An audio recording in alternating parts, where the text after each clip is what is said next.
Vakardien iznāca tad šis PMI dati, jeb tad Manufacturing Manager Index, un vakardien tas indeks uzkāpa uz 52,6, kas ir augstākais pēdējos 40 mēnešus, jeb tur principā 3,5 gadi. Tad pēdējo reizi augstāks viņš bija tikai 22. gada augustā.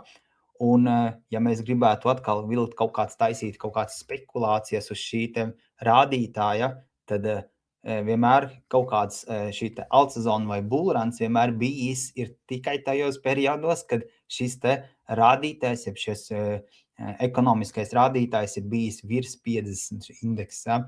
Bet atkal tā ir tikai tāda, ko var novērot vēsturē, gan 21. gadā, kad bija gan arī iepriekšējos ciklos, šis rādītājs bija virs 50, viņš nekad nav bijis tajos brīžos zem, un ko tas rādītājs arī norāda to, kad tirgi vērtē šo, kad ekonomikai ir tāda stabilizējās, līdz ar to mēs redzam šeit viņš bija krietni visu laiku zem.